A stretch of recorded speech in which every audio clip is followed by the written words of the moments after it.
estamos aqui nesse dia maravilhoso para dar continuidade ao nosso Conhecendo Minha Bíblia, hoje na unidade 11, dia 3.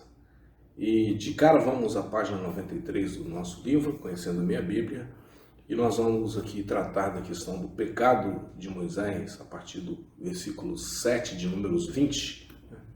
Nós encontramos aqui Moisés num estado de decepção, de frustração e de muita irritação com os filhos de Israel, né? Ele havia trabalhado muito, né? E agora nós percebemos que Satanás ele consegue apanhar Moisés, né? Considerado nas Escrituras o homem mais manso da terra, numa armadilha de raiva e de orgulho. O que acontece nesse texto? Ele recebe uma instrução de Deus que ele deveria falar, simplesmente falar, né, a rocha, a uma determinada rocha, e ordenar que essa rocha ela liberasse a água. Mas Moisés, por causa da sua irritação, ele perdeu, né, a sua serenidade, né, e esse ato foi ao mesmo tempo falta de fé e raiva.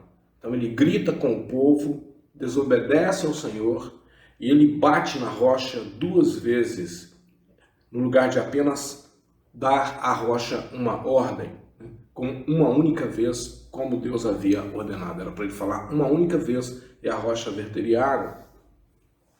Apesar da desobediência de Moisés, da irritação e do que Moisés fez, a rocha verteu a água, ou seja, Deus não deixou de liberar um milagre, né? No entanto, isso custou caro a Moisés, porque a partir desse ato ele é impedido de entrar na terra prometida. Depois, em Deuteronômio 3, você vai nos versículos 26 e 27, você vai perceber que Moisés ele pede a Deus que o deixe entrar na terra prometida.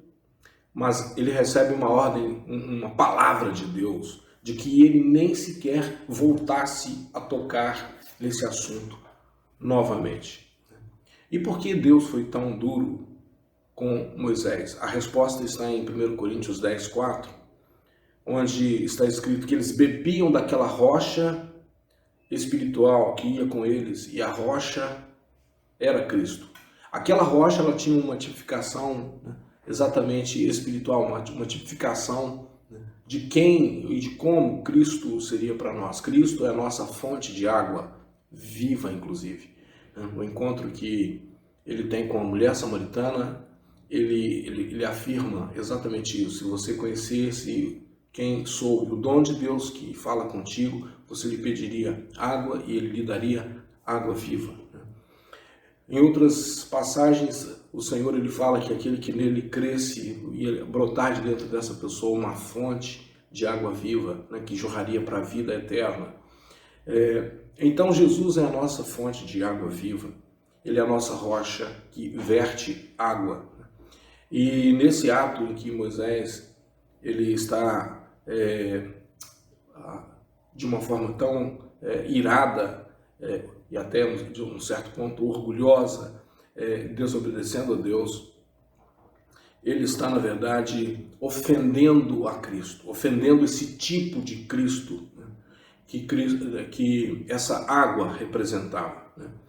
Ele não estava apenas desobedecendo a Deus, mas ele estava retratando que o simples sacrifício de Cristo na cruz não era uma obra final ou suficiente, ou seja, toda a tipificação que Deus queria enviar por meio daquele ato é uma única vez, uma única ordem, e Cristo se daria como um sacrifício, um sacrifício final suficiente por nossos pecados. Mas quando Moisés ele está batendo 2 vezes de forma tão agressiva, ele está dizendo que esse sacrifício não seria suficiente e mais do que isso, né?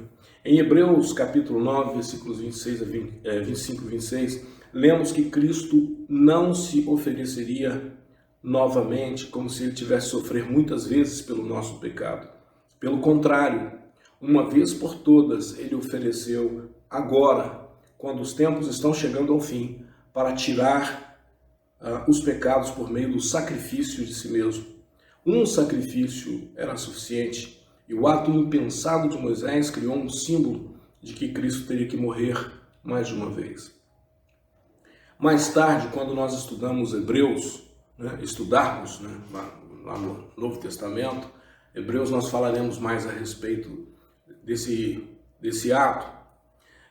Por enquanto, medite nos versículos 4 a 6, e lá vemos o seguinte, de Hebreus capítulo 6. É impossível, pois, que aqueles que uma vez foram iluminados, provaram o dom celestial, tornaram-se participantes do Espírito Santo, experimentaram toda a bondade da palavra de Deus e os poderes da era que há de vir e caíram, é impossível que sejam reconduzidos ao arrependimento, pois para si mesmos estão crucificando de novo o Filho de Deus, sujeitando-se à desonra pública.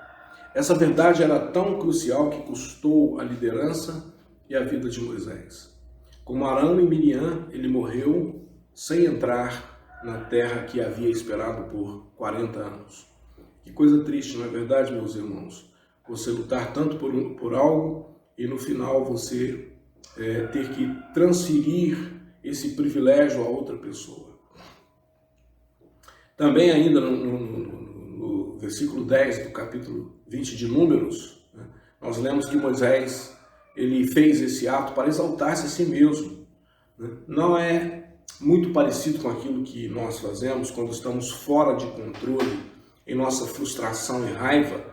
Nós nunca glorificamos a Deus. Toda vez que nós estamos irados, toda vez que nós estamos agindo com ira, isso não traz nenhuma glória a Deus. Isso é fruto de orgulho, Isso é uma forma de você exaltar-se a si mesmo. Nós estamos com esse ato atraindo a atenção para a nossa própria autoridade, para o nosso próprio poder, e isso vem da carne. Então, eu gostaria que você fizesse essa reflexão. Quantas vezes você tem agido com raiva, com ira, com orgulho, com a sua força e na sua carne, e Deus está dizendo: ei, calma, ouve o meu espírito, faça exatamente o que eu estou instruindo você a fazer. Agora eu quero que você então medite nesses textos de Números 21 a 12. No primeiro mês, todo o povo de Israel foi para o deserto de Zim e acampou em Cádiz, e ali Miriam morreu e foi sepultada. E naquele lugar não havia água, e por isso o povo se reuniu e começou a reclamar contra Moisés e Arão. E eles diziam: teria sido melhor se tivéssemos morrido na frente de Deus, o Senhor, com os nossos companheiros, os outros israelitas. Por que você trouxe o povo do Senhor para este deserto? Será que foi para morrermos junto com os nossos animais? Por que você nos trouxe do Egito para este lugar terrível, onde não há cereais, nem figueiras, nem parreiras e nem romãs? E além de tudo, não há água para beber? Então Moisés e Arão saíram dali onde o povo estava e foram para a porta da tenda sagrada. Eles se ajoelharam, encostaram o rosto no chão, e a glória do Senhor apareceu. E o Senhor disse a Moisés: pegue o bastão que está em frente da Arca da Aliança, e depois você e Arão reúnam o povo, e na frente de todos eles deem ordem à rocha, e dela sairá água. Essa foi a instrução de Deus. E assim vocês tirarão água da rocha e darão de beber ao povo e também aos animais. E então, como Deus havia ordenado, Moisés pegou o bastão que estava diante de Deus, o Senhor.